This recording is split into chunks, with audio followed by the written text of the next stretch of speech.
Welcome once again to the Monday edition of 32 Thoughts, the podcast, presented by GMC and the new Sierra AT4X. Elliotte Friedman, yours truly, Jeff Merrick, alongside Mike Rogerson, filling in for Emil Dulwich. Now, Elliotte, a few things here. We're going to start by talking about Jakob Chychrun, who was held out Saturday against the St. Louis Blues for a quote-unquote trade-related reasons. We can get into the conspiracy theory of what that may or may not have meant.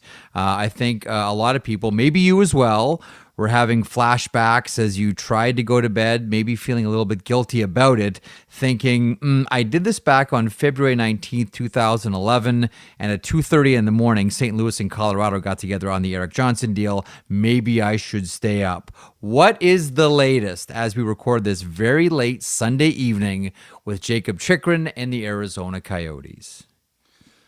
First of all, you bring up a good point. I have remembered times where I've gone to bed and woken up in the morning and said, this happened overnight. And you're like, Jesus bleeping, whatever. Never sleep, Jeff. That's the lesson. Never sleep. Okay. Sleep is for the weak, Elliotte. Sleep is for the weak. Mm-hmm. Going against everything that we've heard in the last 10 years about how important sleep is. Sleep is for the weak, everybody. It's just a phase. Get yourself through that phase. Anyway, with the understanding that things can change at any time, Jakob Chychrun, the Arizona Coyotes, and the LA Kings are like that slow budding romance from high school. You see someone you like, you're interested, they're interested. You both know you're kind of interested in each other. There's some slow flirting. One of the two people really has to go and say, I'm going for this. So past the point of like the little note in the locker at lunchtime, yes. Past the whispers and, tell your friend that I think that he or she is cute. Like we're past that phase now. Yes, we're past that phase. I think the LA Kings made it very clear, not only to the Coyotes, but other teams, that in anything we consider, we are not including Quinton Byfield and Brandt Clarke. I think they felt strongly about that, and I'd heard that they'd let everybody know that internally and everyone who asked about it externally. No Byfield, no Clarke. Despite that, the Clarke rumors went crazy on Sunday, and I believe the Kings took the step of notifying Clarke that he would not be traded. And you'll talk in a second about Clarke's weekend because you had some really good intel. I think people should know it. Like, as it heated up on Saturday and Sunday, I think everybody was thinking LA was the team. And I think LA is in the driver's seat, but I kept getting warned, it's not close. It's not close. And I think, I'm afraid to say this because things can change at any time.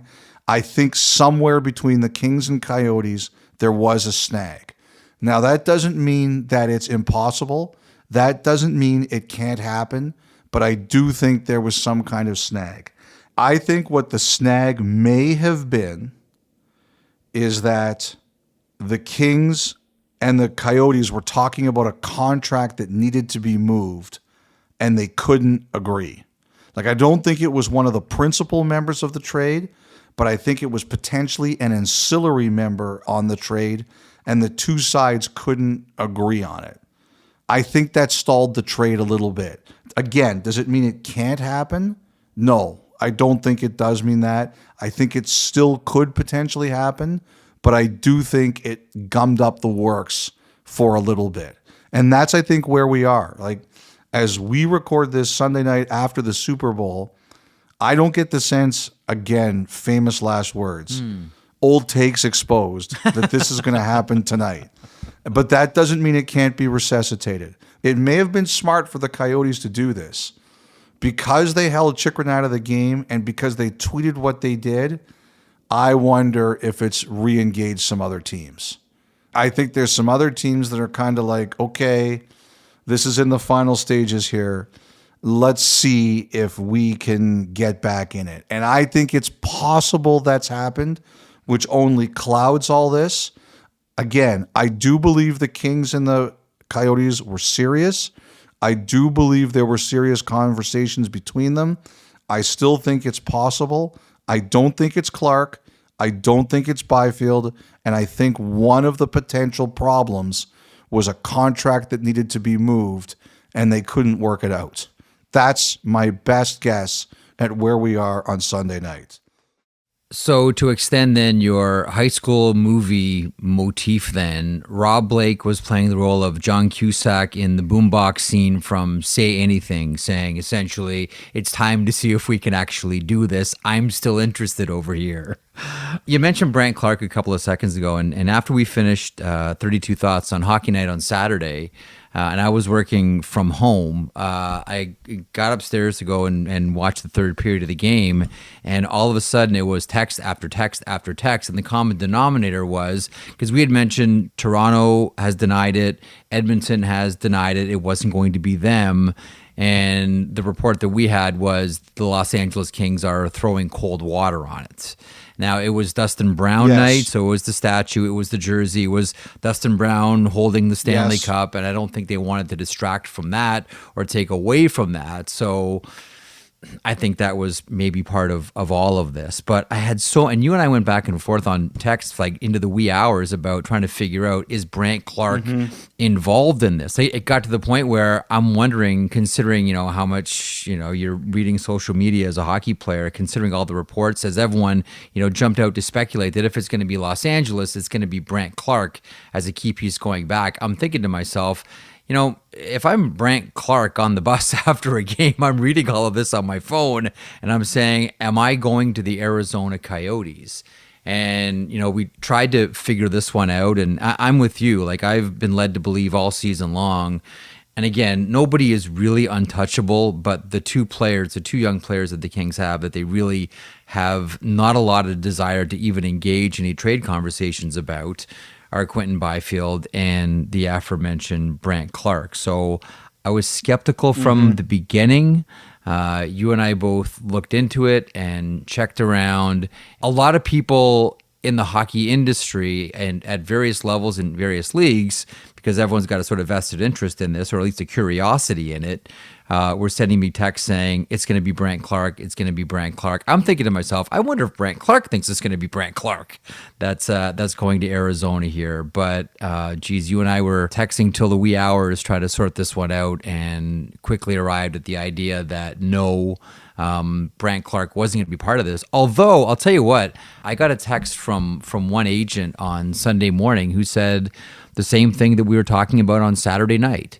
What do you know about this deal? All I know is that Brandt Clarke is involved. To which I responded, I really don't think that's happening. But I'm sure you had the same experience of people either making that assumption or, what's the old line about a mistruth runs around the block before the truth gets out the front door? Like, this thing spread like wildfire with Brandt Clarke all through the industry. Honestly, Jeff, the biggest challenge I have in moments like this where I'm trying to be on top of things is disbelieving things I believe to be true. Things fly so fast, things fly so quickly. Like, you have people that you really trust who are telling things, but someone said to me on Sunday night at the Super Bowl party I was at, why aren't you tweeting more about this? And I said, because things I'm hearing do not line up with some of the information that's out there, and the worst thing you can be is wrong. So sometimes I think it's better to do it on the pod like this and kind of explain the way I feel as opposed to do it out in social media. But like, as we said at the beginning, that's the best I can tell you. I think it was very serious between these two teams. I think they legitimately tried to get a deal done, and I think something snagged the deal. You know what my theory is? It's a contract that has to be moved as part of this deal that they can't get worked out, and we'll see where this goes. And I do believe, too, that there were other teams who re-engaged, and we'll see where we go here. They play Monday night against Nashville. The Coyotes do. We'll see if he's in the lineup.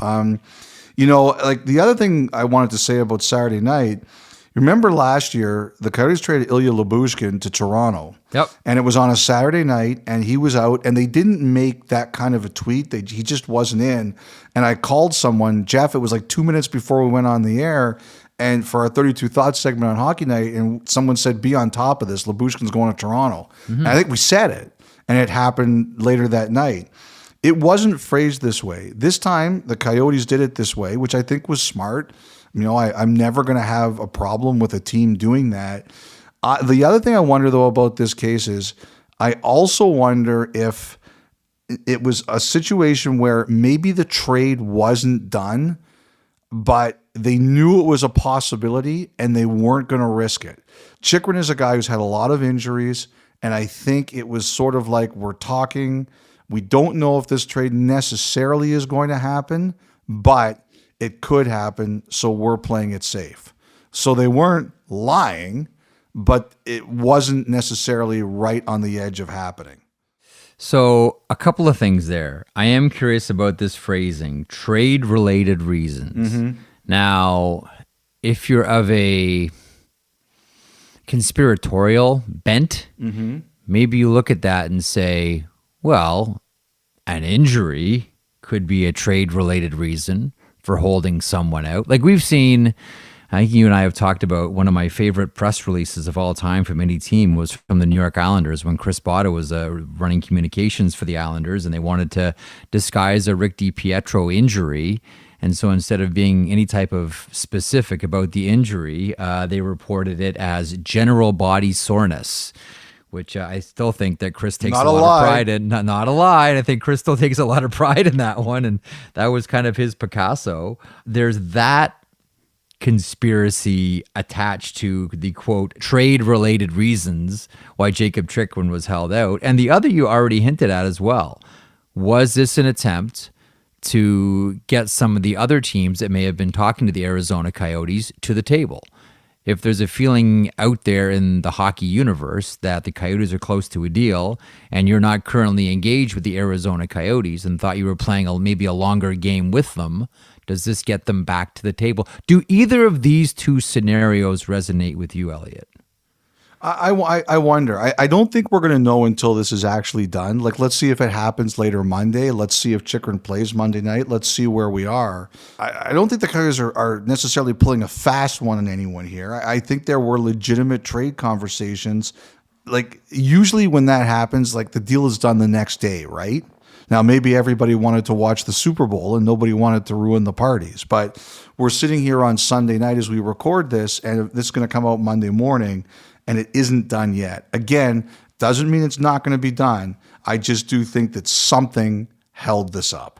Are you scared to sleep tonight, Elliotte? Are you scared to close your eyes? To another defenseman, you talked about this on Saturday, and that is Erik Karlsson, now of the San Jose Sharks, perhaps one day of the Edmonton Oilers. I would have to imagine so much of this has to hinge around getting him to a price that the Oilers can afford. Well, that's exactly what it is. I do think the Oilers want to take a run at this. Like, so if you remember, we interviewed Leon Draisaitl at All-Star. Do you remember this happening, Jeff? I know you're like a cat. You've got short-term memory problems. I do remember sitting down. I asked him what he was scared of. that was actually the best part of the interview. It's fun. The ocean. He said, we don't like to talk about these things. There's people paid to make these decisions, but yes, we give our opinions. From what I understand, one of the things the Oilers players have made it very clear is if they make a trade, they want to make sure it's somebody who can get the puck out of the zone, not just bang it off the glass, but move it. That the Oilers feel that they're a better team when they have that kind of player back there. Now, everybody can debate this. They can say, we think Edmonton should get this. We think Edmonton needs a heavier presence. That's the great thing about sports. We're here to debate. But I believe the Oilers are listening at least to their top players who have said, we prefer puck moving, and they're going to look into that. And the best puck mover available is Erik Karlsson. And I don't know if they tried to kidnap him at the All-Star break or whatever they did down in Florida down Twist there. his arm. Twist his arms. And let me say this. From what I've heard about Karlsson is he's trying not to think about it until he's actually presented with something. He wants to go to a winning situation, but I think the key here is, can the Oilers get him to be a $6.5 to $7 million player? And that means the Sharks, for 4 years, are going to have to eat somewhere between $4 and $5 million. And there's only one person who can decide if San Jose is willing to do that, and that is the guy who signs the checks and pays the bills. Now, the other thing someone pointed out to me after I said it Saturday night is you could always do this with a third team, that maybe a third team can get involved. But again, a third team is going to have to eat money for 4 years. 4 years. That's the big one. And it's $2 to $2.5 million. What are you going to have to pay for a team to do that? It's not going to be a 5th round pick. Yeah. It's not. So 1, you got to do that. 2, you got to get the trade done. 3, Karlsson's got to say yes. And this is what I really do believe. For argument's sake, if this is what McDavid and Draisaitl want, I think if you're the Oilers, you have a responsibility to try. Because if you're going to ask them your opinion, and as Draisaitl said, we do get asked our opinion, but I'm not going to say what it is, you have to give them the impression that their opinion is valued. Like the last thing you want if you're the Oilers is let's just say for argument's sake, Draisaitl decides to leave. You don't want him saying, well, I offered my opinion and they never listened to me. That was one of the reasons I left. So if you're going to ask these guys for their opinions, you have to explore what they want. And I find it very hard to believe that these Karlsson rumors haven't kicked up again without the Oilers having a general idea of how their players feel. And I think that's what you need to do. Now, you can go back and say, look, we can't make this work. And I think everybody would get that. I would say this, the odds of it not happening are much greater than the odds of it happening, but you have to try. And I think that's what the Oilers are doing here. I'm with you. I don't think this is a 50-50 proposal. I still think this slants more towards no, it's not going to happen than yes, it is going to happen for a lot of the reasons that you detail here. And I think a lot of that is, the money that San Jose will have to retain on, not just this year, but 4 more years after. That's a big ask of a team. I know when I presented that to someone on Saturday, the response I got was, well, yeah, but it's either, you're hanging on to $6 million or you're hanging on to 11.5. You're not going to actualize again or rebuild this team for another 3 or 4 years. So isn't it just, empty calorie production and empty calorie money that you're spending here? But I think this is a hard one, obviously. I still think that San Jose would have to take salary back from this Edmonton lineup right away. Like this has got to say nothing of, whether it's, first round picks or prospects or whatever else the Oilers would have to trade in this situation. This is the opposite of a turnkey deal. This is the opposite of an easy deal. This might be, Elliotte, as we believe it right now, the hardest deal to do in the NHL, period. Yeah. Having said that, if you're Erik Karlsson, and you're saying, okay, I want a shot at winning the Stanley Cup here, and you're having visions of making, passes the likes of which you made to Mike Hoffman once upon a time against the Boston Bruins, but doing it with Connor McDavid, that's pretty enticing.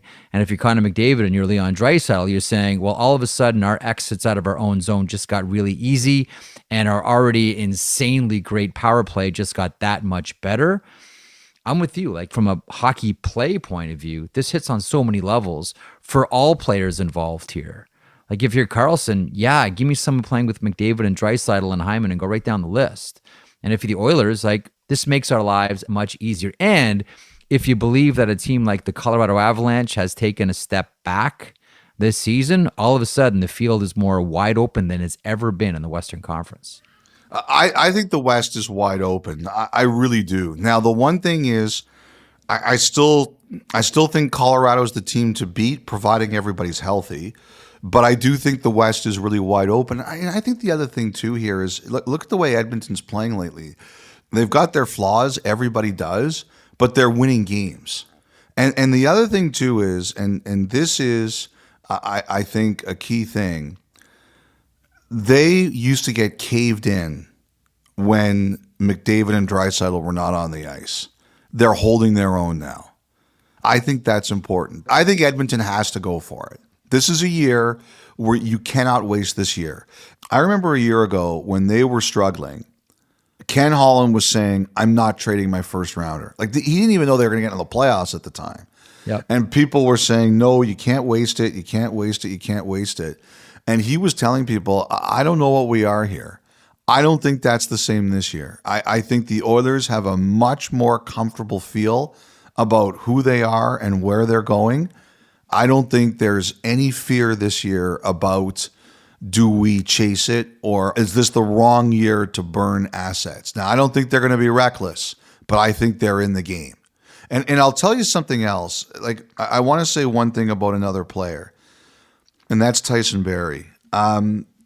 Like, I think if they'd gotten Klingberg, they were going to have to move Barrie. Mm-hmm. I think if they get Karlsson, I mean, Barry's probably going to have to be in the deal because Karlsson's going to take all that power play time. Mm-hmm.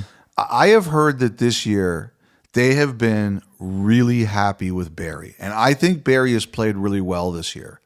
They've got a killer power play, and obviously he's not the number one reason. But what I do think is that he has shown that he's a great fit on that power play with those guys. And I think he's played really hard.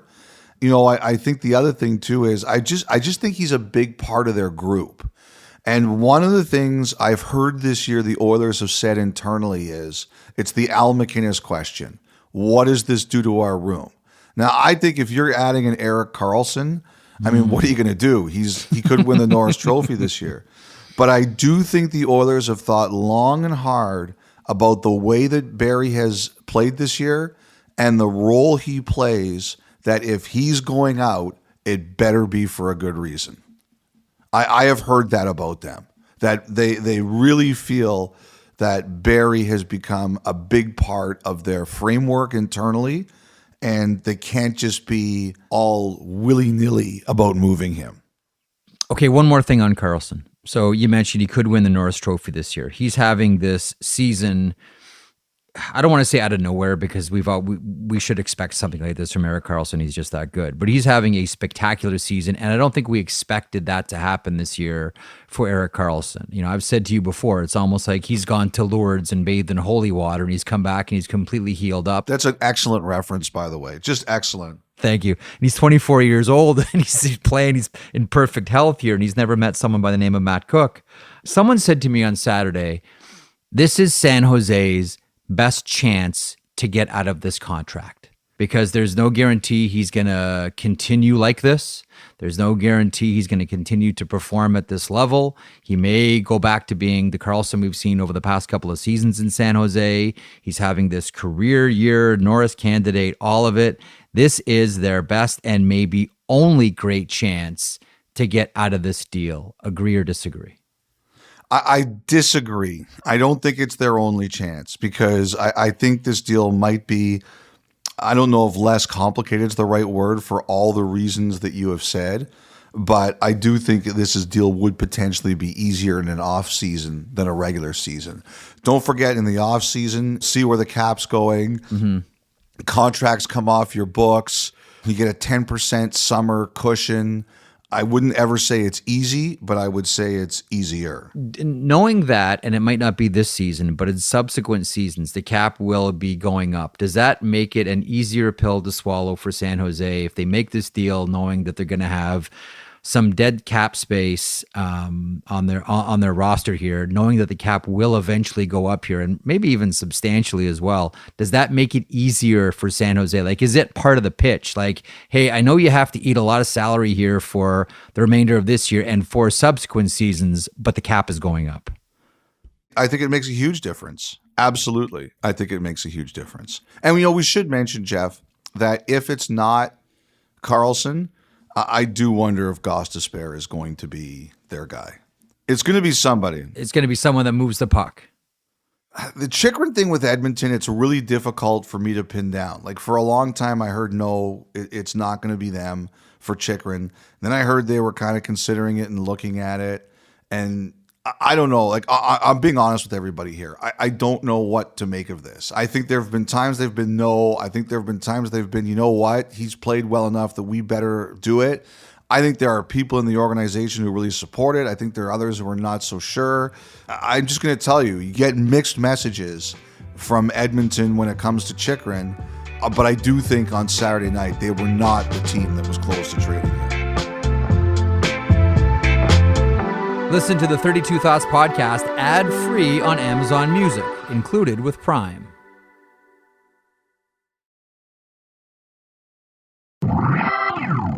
Now, I want to talk about something else before we get to the other stories and rumors from the weekend. With the trade deadline a few weeks away, did you watch the Super Bowl? I did. On Sunday night? I did with my boys, Okay. yeah. KC. Did you wager at all? Did you bet? No, Elliotte, I'm not much of a wagerer. The only thing that I wager on is the in-season cup, currently held by Erin Ambrose and her Colorado Avalanche, and I'm trying to get it back on Tuesday as my Tampa Bay Lightning try to bring the in-season cup back to where it belongs. No, I'm not much of a gambler, but I was wondering maybe the same thing that you were towards the end of the game, the holding call. James Bradbury, they're going to say he grabs him. He's got his left hand on his back. I don't know. I think you let him play. Obviously, Mahomes thought he saw it. I don't know. I think you let him play, finish this thing out. I don't love that call, Mike. Which, again, like, I'm not the biggest football fan, so I always say to myself, you know what? It's best that someone like me doesn't weigh in on this one. But from my naive football eyes, man, that looked like a soft call considering where the game was at and the gravity that call had. Well, Greg Olson, who was the color commentator during the game, he ripped the call. Oh, yeah. And he was a really good player. For those of you who don't know him, he was a longtime tight end in the NFL. He said he hated the fact that call decided the game.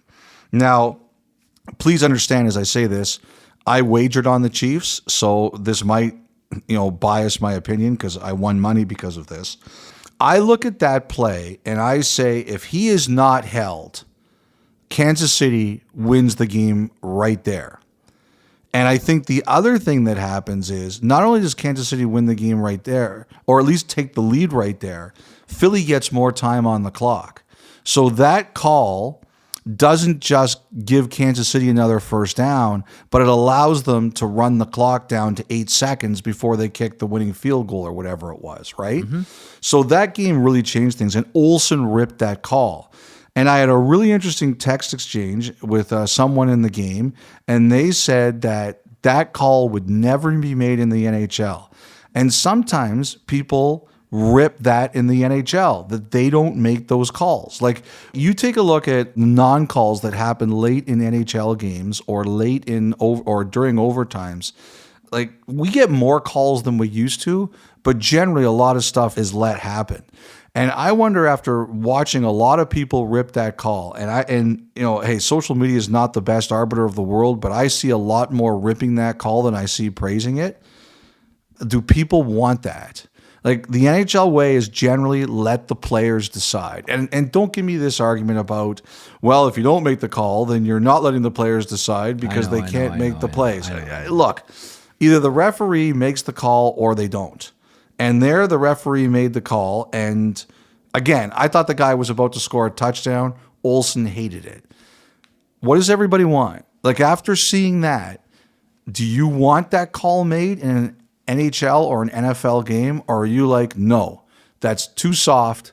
Let the players decide. And I guarantee you, if you think like Greg Olsen, then that's generally the NHL philosophy. Let the players decide. And there are some great Hall of Fame players who believe that that's the way it should be. But I also hear a lot of people out there who hate that those calls don't get made. After seeing that tonight, I wonder how everybody feels. To me, this is a matter of the players weighing in on what they want. This is not the managers or the coaches or the fans. To me, this is the moment where you say to the players, how do you want this game officiated? Do you want more of the strict enforcement of the rule book? Do you want more strict enforcement of the rule book, but just in the regular season, and then the rules get laxed in the playoffs, specifically when you get into overtime? To me, this is one where the players need to weigh in. And I will tell you one thing, because I thought about this when I saw it, because I had a feeling we were going to talk about this on the podcast and measure this off against the NHL. If you were still working a beat, if you were still covering a team or, at the rink every day holding microphones in people's faces, Would you not ask every single player that you talk to what he thought about that call? 100%. And does he want that type of call made in the NHL?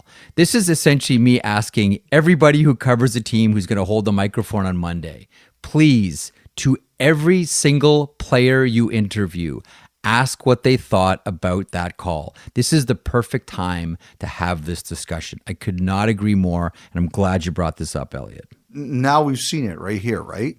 And it's the Super Bowl. Yeah. This isn't like a random Sunday afternoon at 3:30. No, this is the Super Bowl. That call changed the game in two ways. Not only did Kansas City score, but they were able to run down the clock because they made a brilliant play to dive at the 1 yard line. That was real good. And if he catches that ball and scores the touchdown on the original play, Philly and Kansas City can't stop them. At least Philly has almost 2 minutes to go down the field with 2 timeouts. Yep. Like, it's a completely different end of game scenario. It destroyed any chance Philly had of making a comeback. So what does everybody think? I have to tell you something else too, Jeff. There was a lot of replay in that game. There was a very stop and start athletic event. I am very pro replay. My opinion is starting to change. The only thing that makes me not come back and say no is that if a clear replay could save a championship game, we're going to regret it if we don't have it. See, here's the thing. It doesn't seem, and again, I am a very, very casual football fan. To me, it doesn't seem intrusive. I look at football as a stop and start game, and I look at hockey as a flow game. So too much review to me seems really intrusive. It doesn't feel that way to me when I watch football. It's the play, it takes a couple of seconds, and then you stop and you regroup again. Like, it already feels like we're stopping regularly anyhow, so it doesn't feel intrusive to me, Elliotte, but hockey it really does, because hockey's flow. Tyler Bertuzzi of the Detroit Red Wings. As you mentioned earlier, and we've talked about before, not a lot of information comes out of Detroit. Yeah. But one of the things that we can, safely surmise is Tyler Bertuzzi is valued around the NHL. Is he valued by the Detroit Red Wings? I think much like every other player on the Detroit Red Wings, he is valued at the price point that Steve Yzerman judges is fair. C. Larkin, Dylan. So I think there's a few teams that are interested. I think Dallas is in this. I think Edmonton has shown interest, and I believe Tampa as well. That's the kind of player Tampa's looking for. Yeah, because Tampa needs more pricks, right? Like, they've only got Pat Maroon and Corey Perry and Brandon Hagel. It's like, yeah, we need more pricks on this team. And also, I think that's really funny, actually. And Ken Holland knows Tyler Bertuzzi. Yes. The one thing about Bertuzzi when it comes to Canada is I don't really have clarity on what his status is and what that means. And, he's unvaccinated. And technically, although nobody really seems to care anymore, technically, if you're not a U.S. citizen or you're not on a U.S. work visa, you can't just cross the border if you're unvaccinated. He's on a U.S. work visa, and if he gets traded to another U.S. team, I don't think this is an issue. But I had one Canadian GM say to me, we don't know that it wouldn't be an issue if, for say, we were the one to trade for him. Mm-hmm. That's the one thing I don't know here, because technically you have to apply for a Canadian work visa, and then it becomes like the question, like, do you have to declare it? I don't think anybody really here knows what the answer is, but it's a thing. I would hope that if Edmonton's really serious about this, they're making sure that this is not going to be an issue. Mm-hmm. I don't think it's an issue at all for a Dallas or a Tampa Bay. Dallas is interesting. You talked about, Ken Holland knows the player and certainly has a relationship with Steve Yzerman, as does Jim Nill. I would imagine that Dallas is trying to find someone to play with Tyler Seguin. I know they don't have a first-round draft pick this year to play with. They do have a lot of prospect capital. I don't think there's a few players I'm pretty sure they don't want to let go of, whether it's Stankoven or Bork, specifically Exhibit A and Exhibit B. But do you not get the feeling, because I do, that Dallas wants to do something? We talked about the West being wide open. Yes. When we had the Edmonton conversation. If you're Dallas, how do you not figure the same thing? Like, you're flying high, you're doing great, everything is firing, everyone's healthy, everything's clicking right now. I don't know. If you're Dallas, how do you not look at making a move right now? I think you have to. I mean, you can win the Stanley Cup. You could. And if you feel you've got a hole, you got to address it. This is your year. I'm with you 1,000%. I absolutely am. Okay, Vancouver Canucks, Luke Schenn, Brock Boeser. What do you hear? What do you know? What's the latest?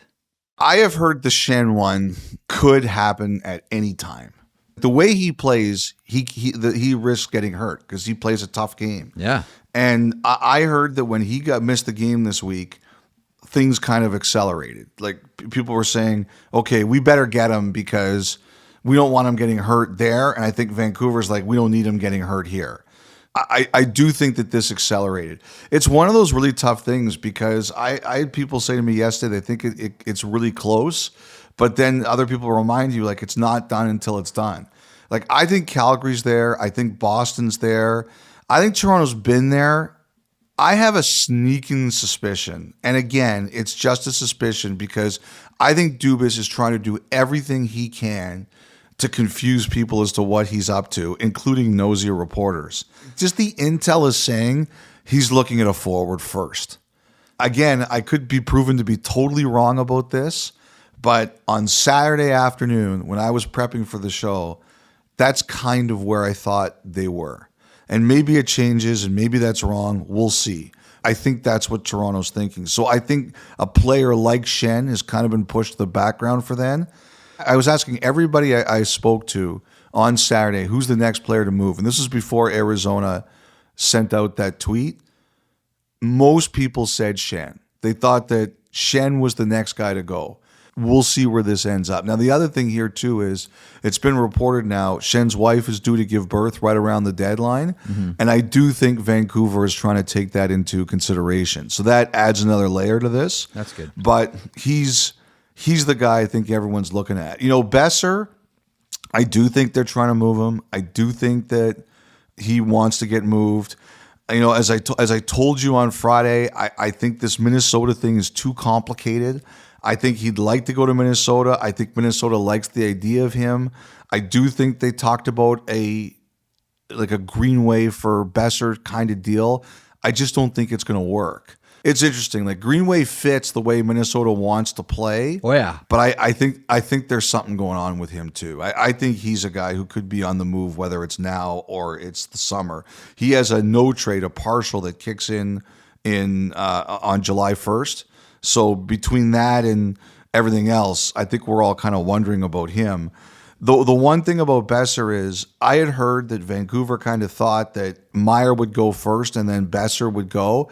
But I had another GM tell me, don't ride that with next month's mortgage payment because there are teams out there that know they're not getting Meyer who will look at Boeser. As we bounce around players and bounce around teams, James Van Riemsdyk and the Philadelphia Flyers. Like I think there's a lot of rumors swirling about, around the Flyers and who's available and who they're willing to move and what that indicates for the future. Is this going to be a little bit of a step back? Is it going to be a total tear down? How deep are cuts going to end up going with the Philadelphia? Like I'm still of the belief that they like a lot of their players. Like there's a lot of, I think a lot of people are thinking, oh, you can get anybody off that Philadelphia Flyers roster. I really don't think so, Frege. But one of the players that is available and has interest is James Van Riemsdyk. The teams that we've bandied about and did it again on Saturday, the Minnesota Wild, the Winnipeg Jets, and maybe most interestingly, although maybe not most interestingly when you consider Kelly McCrimmon and how aggressive he is, the Vegas Golden Knights. I don't think you should be surprised about McCrimmon at all. I think that, they have a lot of cash free here or cap free here all of a sudden, right? Mm-hmm. I think he's going to do something. I don't think he's just going to sit there and not use it. They won't have Stone back for the regular season, and they were already looking for depth forwards anyway. I think Vegas is going to be a team to watch, whether it's the St. Louis guys, O'Reilly, Barbashev, Achari, whether it's Van Riemsdyk, whether it's Patrick Kane. Like, I think Vegas is going to do something here. And, the one thing that's about them in the last couple of weeks is they've been pretty honest about Stone. He's out for a long time. Yeah. But they said Thompson, like someone asked Bruce Cassidy the other day, is he out for the rest of the regular season? He's like, no, that's not what we're talking about here. So I think they go for it. I think they will. I wouldn't expect, especially after missing the players last year. I don't think there's any doubt in my mind that they're looking to add, and I think they're willing to be creative of what they've lost in Stone. By the way, I wanted to mention to you, I heard there's been a little bit of interest in Philly. Nick Seeler. And it makes a lot of sense if you really think about it. First of all, he is signed. Yeah. They signed him. They extended him. He's signed for $775 next year, and he's $775 obviously this year. So it's not expensive contract. He plays a tough game. Yeah. Remember last year he took on Nick Delorier. Nick Delorier in a fight. Like, people notice that, and he's a good third pair defender. Yes, he is. On a really good contract who plays hard.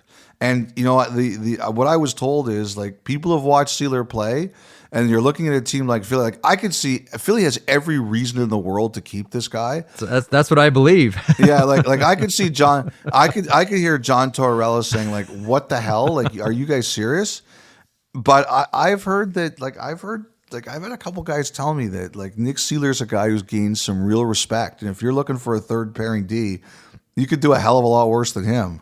I agree. I like Nick Seeler. I'm of the belief that teams have called about Nick Seeler, but for all those reasons you just laid out about why other teams would want him, that's probably why Philly wants to keep him.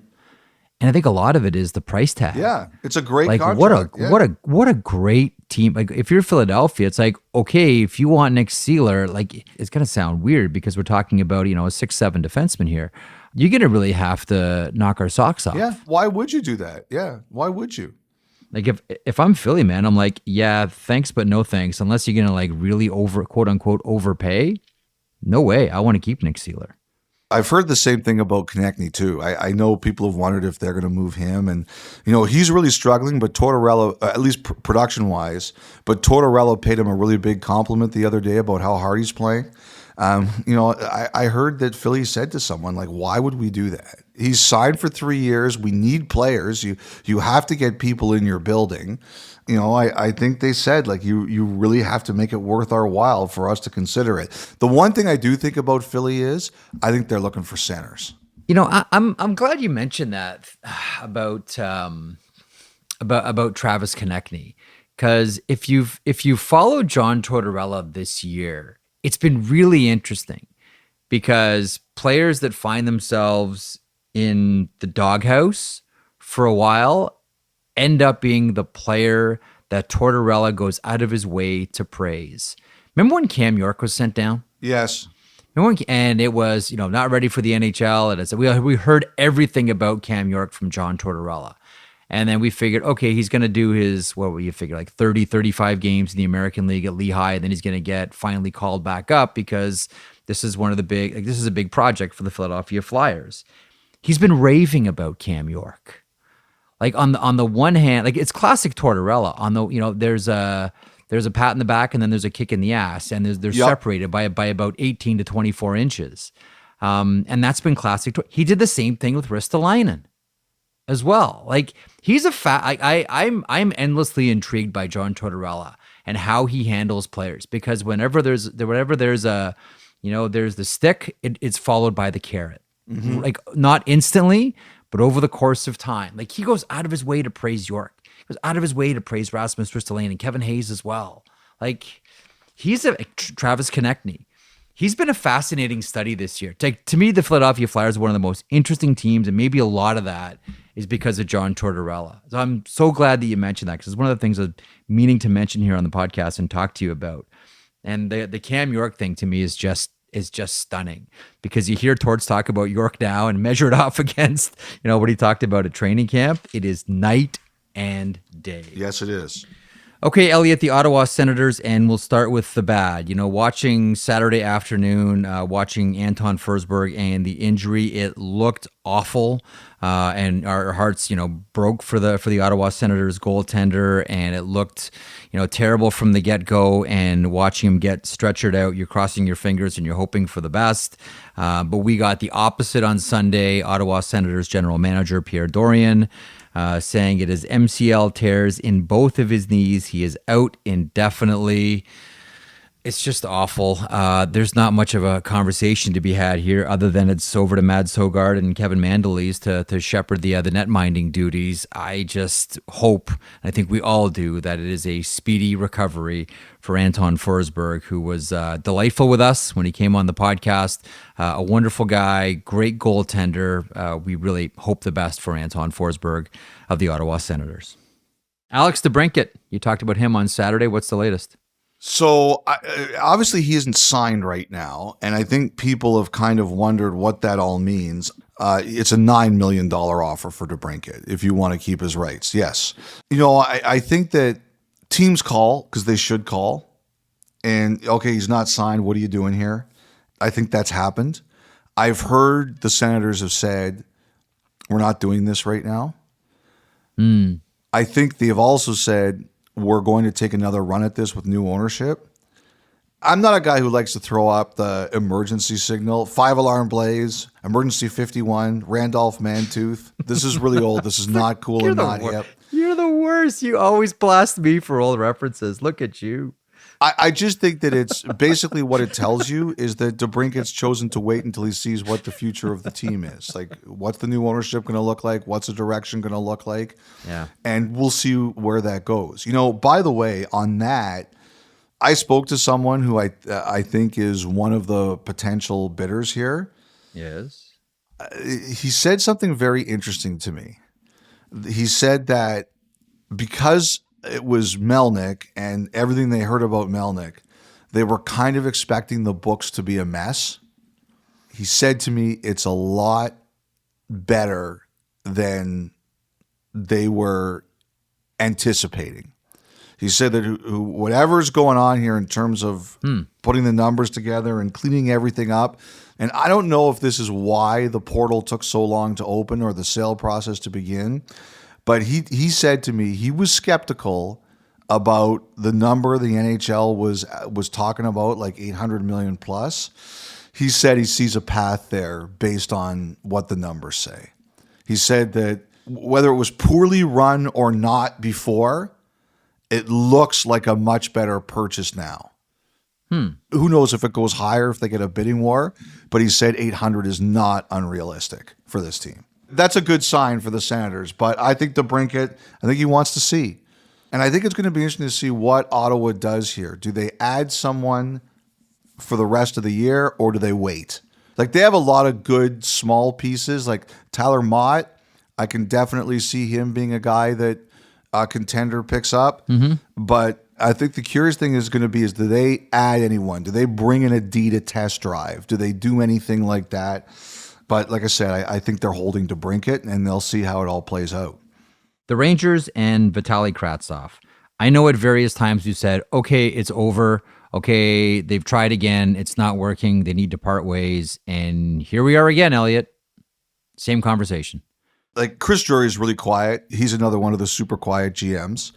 So it's difficult to find out what's going on here. It's possible. Like, the GMs are really careful about this chain now. Like, I remember a couple of years ago, I got some names that were sent on that chain, and I heard there was like a massive freak out. And so they tend to be more careful. I think it's possible the Rangers sent something out on him yesterday, but nobody would confirm it. He played Friday. He didn't play Saturday. But I think there's an understanding now that the time has come. And I think the Rangers have made it very clear that if you have interest in Kravtsov, give us a call. So I think we'll see where this goes. I think it's clear that the coach is not a huge fan, and I think the player wants to play, and you do reach a point where you've got to say, okay, it's time. And I think we are at that point now with the Rangers. And something else I want to say about the Rangers, man, I was talking to someone this morning, Sunday morning, and he said to me he wonders if some teams are going to make moves now because they've seen what the addition of Tarasenko has done for the Rangers. Like, he goes out and he scores in 2 minutes against Seattle on Friday night, and then Panarin scores 4 on Saturday. And, the guy said to me, Panarin's good enough that he can score 4 goals without Tarasenko. But you look at the video the Rangers put out after the game of Tarasenko giving the hat to Panarin. Like, people notice these kinds of things. It gives a lift to a team. Yep. Like the Rangers know now that their general manager thinks that they can win the Stanley Cup. Like we were talking about that with Winnipeg on Saturday night, because I think, you mentioned JVR. I think he's one of the guys on their radar. I look at Winnipeg and I think you go out and you get a guy like JVR, you're sending a message to your players, we can do some damage here. And like I look at the Rangers, those 2 games in 24 hours, they beat 2 really good teams, and you can see the level rising because their players know that their ownership and management thinks that they can win the Stanley Cup. And I think it's a great theory. Like it's the McInnes question. How does this play out in our room? It's playing out pretty good in the Rangers room right now. Well, you know who I'm looking at specifically? Because it seems as if every superstar is going to the Metropolitan Division, whether it's Bo Horvat to the Islanders, whether it's Vlad Tarasenko to the Rangers. The 2 teams that I'm looking at here are the Carolina Hurricanes and the New Jersey Devils. And listen, we've attached Timo Meier to the New Jersey Devils. You could maybe do the same thing for the Carolina Hurricanes. Not that you want to specifically just respond to other teams' moves, but if you're Carolina and New Jersey right now, knowing how hot the Rangers are, and as we record this, they've won 5 games in a row, and to your point, they look fantastic since getting Tarasenko. How are you not thinking about a response?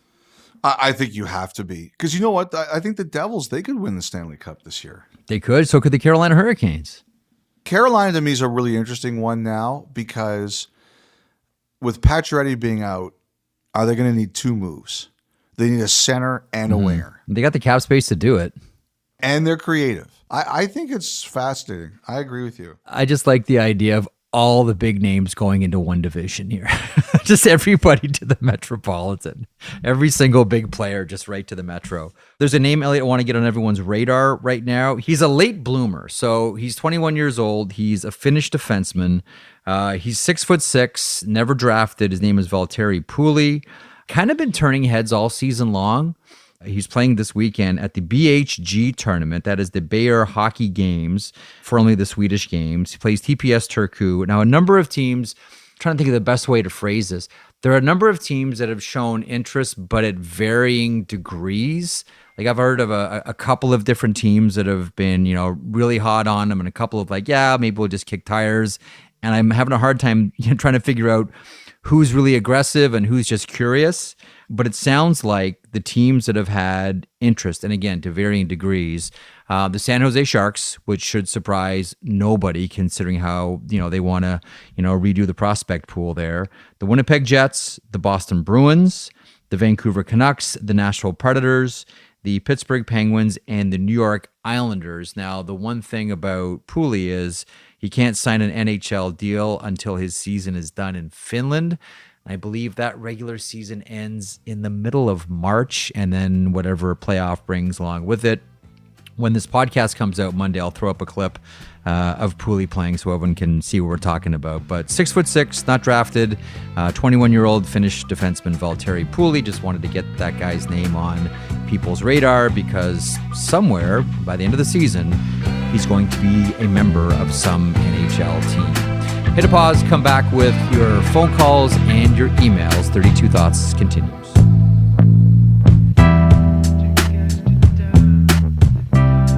All right, get it before it's gone. Visit the Sportsnet shop to get your 32 Thoughts merchandise. That's hoodies, that's tees, crew necks, even a coffee mug that changes color when you fill it up with your go-to warm beverage. Visit www.shopsportsnet.store to get your 32 gear today. www.shopsportsnet.store.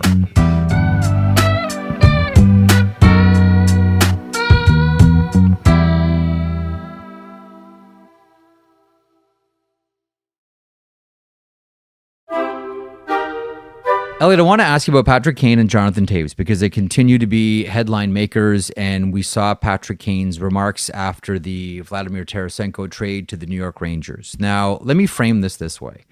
I was having a conversation with someone on Saturday who said, here's the question we have of Patrick Kane.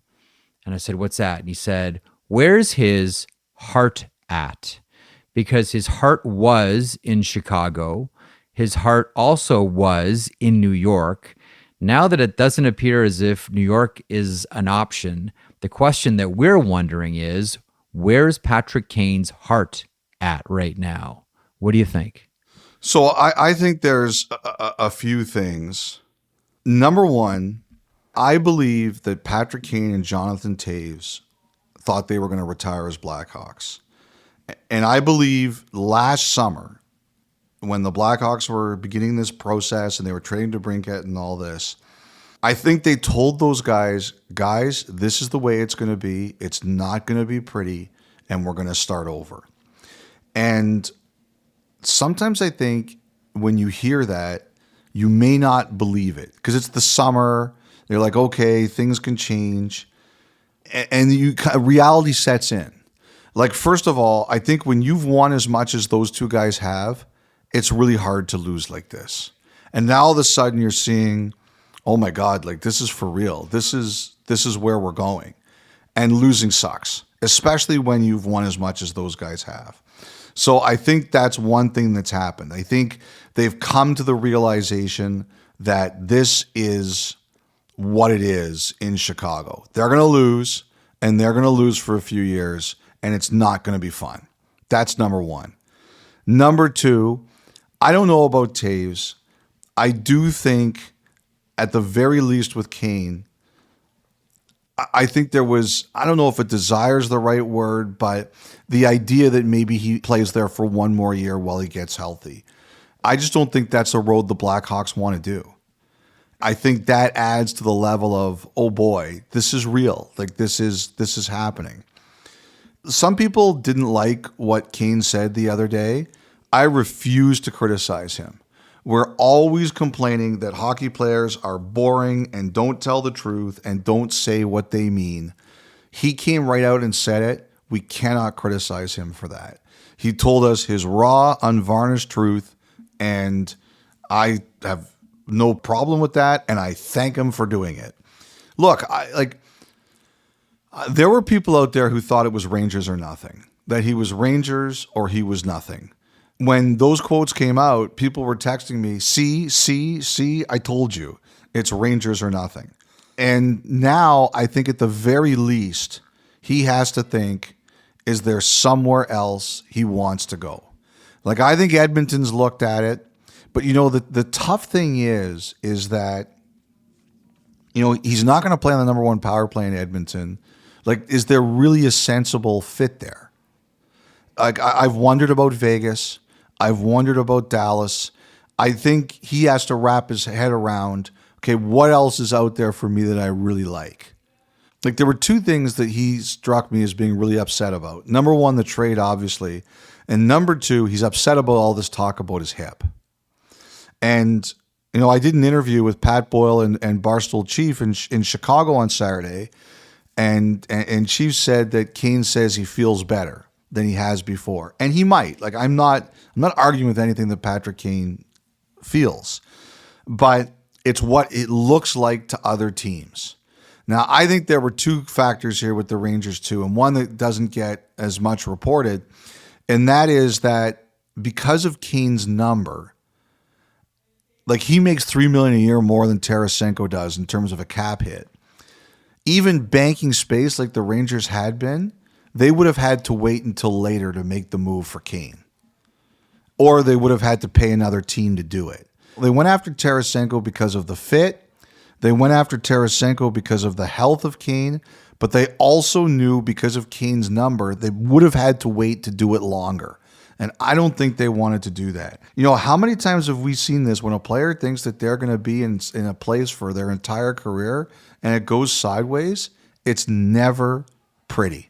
Like the Hawks have basically said, our decision was made, that we're tanking and we're moving on.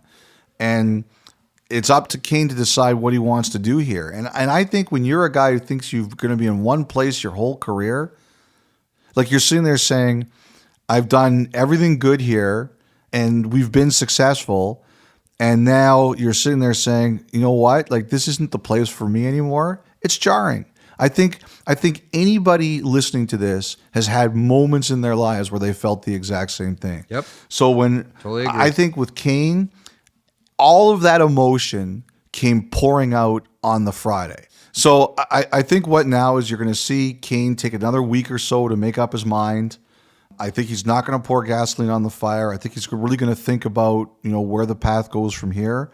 But I think he said what he needs to say, and I think he's just going to, now it's all about, okay, what do I want? But again, I don't have a problem with what he said. I think we want our hockey players to speak honestly. He did, and that's that. Toews, Jeff, one of the things I wondered about, is there any chance that Toews is not going to play again this year with this ailment he has, considering his health history? I mean, I hope that's not the case. I want him to be healthy and playing. I don't, as it stands right now, I don't get that impression. Like, he's still around the team. He's still working out. So that says to me that he intends to come back. But, this situation, we don't have clarity on it yet. So we've got to wait till we know what we're dealing with. Okay, Elliotte, as we do on the Monday morning podcast, we will go through some emails and go through some phone calls. The email address, 32thoughts@sportsnet.ca. We always get good ones. We appreciate you putting on your thinking toques and sending great questions. And voicemail, 1-833-311-3232. Again, as I was always told in radio, say the numbers slowly. 1-833-311-3232. There is nothing worse than listening to the radio and hearing a host just blaze through a phone number and you're expected to remember it. So there it is. We will start with a voicemail, Elliotte, from someone who goes by the moniker of Anonymous. Well, this person doesn't go by Anonymous. They just didn't leave a name. Here's Anonymous from South Florida. Hi, Jeff and Elliotte. Long-time listener, first-time caller. I'm wondering what y'all's thoughts are on what the Panthers should do with the trade line coming up. I know the team is seemingly trying to figure things out, but there's also this need for long-term capital. So yeah, curious what your thoughts are. Thanks in advance. All right. Just an instruction to everyone who leaves a voicemail, please leave your name. We like to say, hey, Steve, or hey, Kathy, or whomever. Like, just leave your name so we can be polite. Anyway, your thoughts on that question from Mr. Anonymous. Well, the first thing is, do the Panthers think they're going to make the playoffs and or do reasonable damage there? They're pushing right now for each. They're pushing, man. They really looked like they were in big trouble. Yep. They have righted themselves. They've had some good hockey. I mean, still, like, the math isn't huge for them.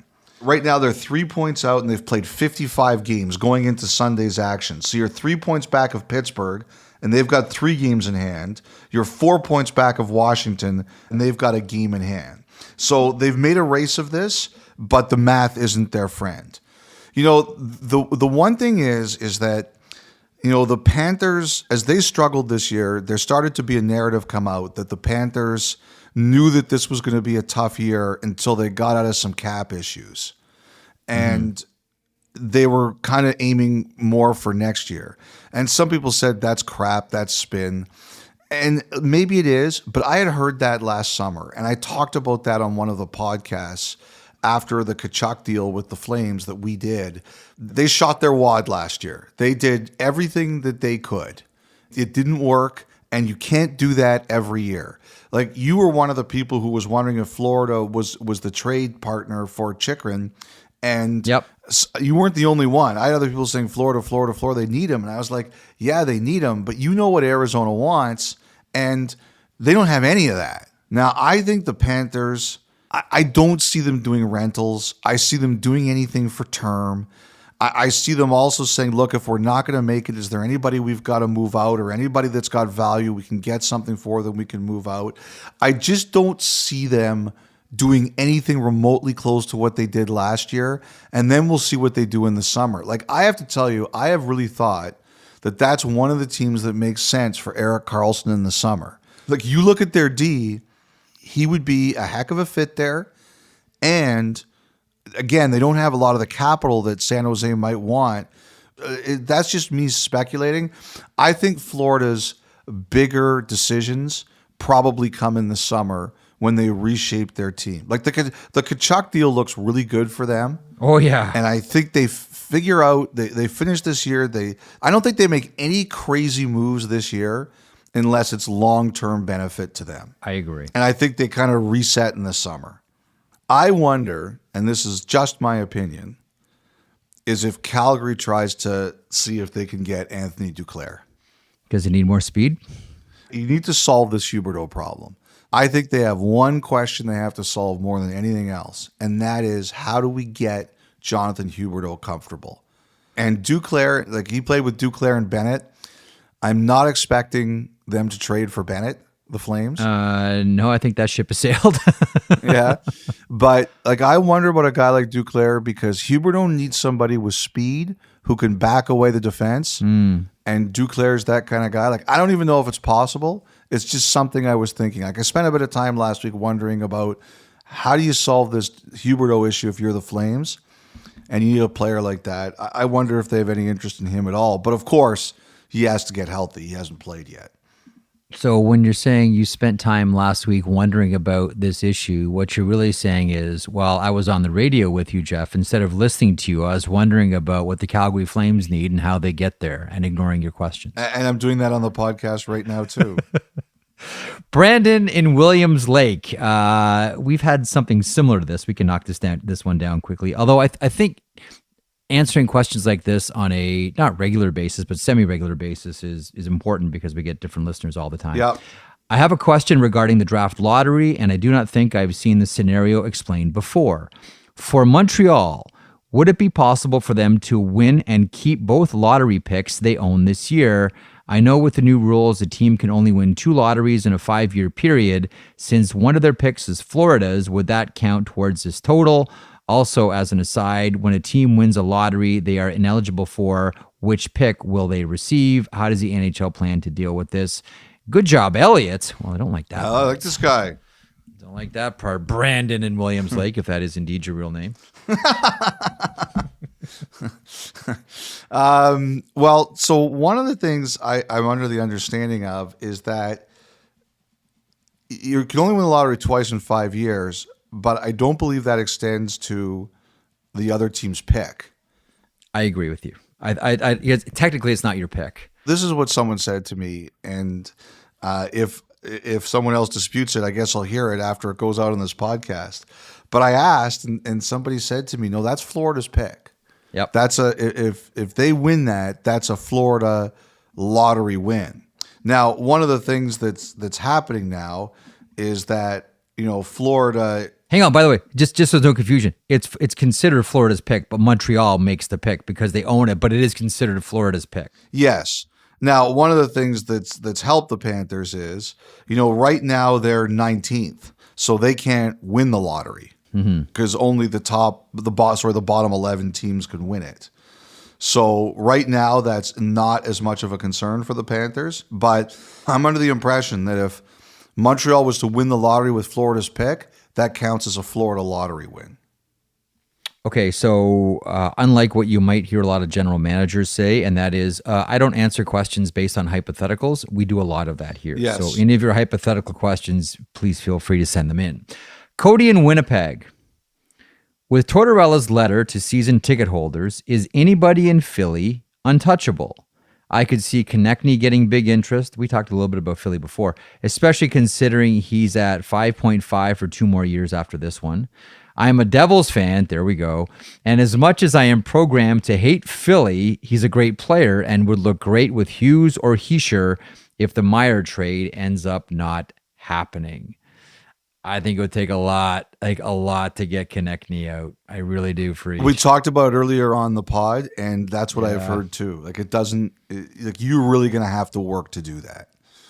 I think the thing is here is that, and sometimes we forget this, we look at it purely as, well, the team's no good, get rid of all your good players and go for lottery picks.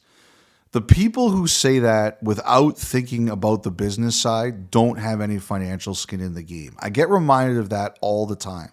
You have to give your fans a reason to come into your building. And I think also you have to show that you're not a mark. Oh yeah, this guy's team is terrible. We can rob him of all his good players. No, you have to set a standard that says, if you want our good players, you're going to have to pay for them. Like, I'll tell you this, not everybody's crazy about Bill Armstrong in Arizona, but he has a line and he holds that line. And it makes some people crazy. Sports are sharks. And we now know, Jeff, a shark is a fish. Sports is sharks. Okay? That's good. If you're going to swim with the sharks, you got to be tough and you have to be willing to bite. Elliotte, I'm glad you used the term marks. Do you know where that comes from? Wrestling. But specifically in wrestling, Isn't it where does like it come from the Carney age? Like where? Yes. Yes, they used Yes. to. Yes, okay. Okay, so where it comes from. So in the Carney days when wrestling events were staged as if they were legitimate, there would be one, they would take bets on these things. It was one person's job to go around the crowd and ask each person which way they were betting. And if they were betting one way, the guy would have a piece of chalk and would put a mark on the back of that person's coat. And they would go around and count up how many marks there were. And then the other person, they'd fix the match. The other person would win, and they would end up taking the mark's money.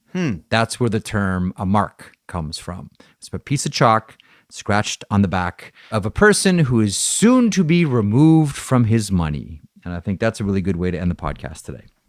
Nice little story about the Carney days of wrestling. Thank you for that, Elliotte.